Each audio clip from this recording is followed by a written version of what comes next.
Breaking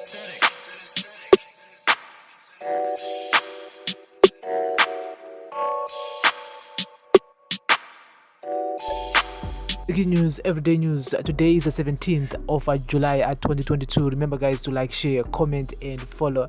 And so, here's the latest regarding to Kombi, bus, and so private buses and commuter omnibuses. We have different color codes to distinguish operators applying distinct routes as part of new regulations to liberalize the sector and establish an efficient urban mass public transport system. It has been learned the Attorney General AG Office is presently drafting regulations to repeal statutory instrument SI 83 of 2020, which banned private transport operators that were not under the ZUPCO franchise. The new guidelines will grant operators duty-free permits to import coaches with a minimum carrying capacity of 25 passengers. However, operators are not allowed to import second-hand buses under the facility. In addition, private-owned buses will only operate after being registered with a formal association to ensure accountability. Chief Director for Spatial Planning and Development in the Ministry of Local Government and Public Works, Mr. Shingerai Mushamba, said the new regulations will help establish an efficient public transport system. The Ministry of Local Government has already communicated with the Attorney General's office so that work on trying to repeal the ZUPCO monopoly begins. He said, "We have recommended the duty-free facility to the Ministry of Finance and Economic Development. We said we are tired of the chaos that the small vehicles are causing on our roads.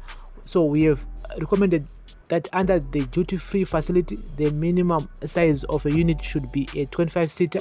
Maximum speed and carrying capacity of these buses," he said, "is what we think should characterize our urban public transport." Mr. Mushamba said second-hand buses generally have a short lifespan and some only serve the public for less than 6 months before being disposed of. This is why the duty-free facility will only accommodate new vehicles. Government, he added, intends to replicate the Blayo urban mass transport system under which all public transport operators are registered under associations. However, Greater Harare Association of Commuter Operators Secretary Mr. Ngoni Kachairo said, "As small players, we are requesting for an exemption to be allowed to import slightly older vehicles and not necessarily under the duty-free scheme." Urban planning expert Dr. Percy Toriro said the COVID-19 pandemic has allowed authorities time to reimagine public transport. It is clear that ZUPCO alone is not able to accommodate and cater for every passenger, especially now that the restrictions are being relaxed worldwide. He said, "It is important that other players are brought in an organized and orderly manner that will bring better efficiencies.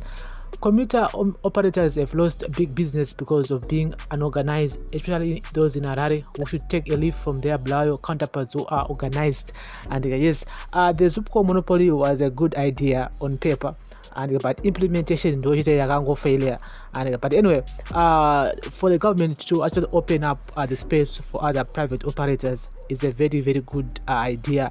At the same time, my associations and my advantages and my disadvantages, because sometimes munozona vanhu vakurira maroute vanhu vakupfurana, like what is happening in South Africa, whereby there are also associations there, but it's a very deadly industry whereby vanenge vachimborira maroute vachiurayana vachidzonzi 3 vauraya 4 vauraya because of nyaya dzemaroutes, because of nyaya politics dzinenge dzakutamba behind closed doors. And so we hope that this whole situation will be kept under control with the government regarding to nyaya dzemaroutes, regarding to also to nyaya dzema associations yayo. And so this is a daily news, breaking news on Prince Miller Entertainment TV. Of course, we're gonna keep you in the loop if this SI irikugadzwa na Attorney General yakabuda together with the Ministry of Local Government kuti ninge yamirase, and what are the regulations, and so far zvikunzi they'll be allowed to import brand new buses duty free, and so which is a good thing. But not many also can afford to import a brand new bus or a small commuter omnibus ntakura 25 passengers, because my prices per market ananga achitodura. So most of the time my second hand cars ananga are a bit cheaper, so that many people can venture into this kind of business. And yes, those who want to start to do transport business, and market iripo, market agara iripo, but inongachita kungoti vanhu vangova vari organized, zvingova zvine order. And so this is Daily news, breaking news, everyday news on Prince Mila TV. Bless up.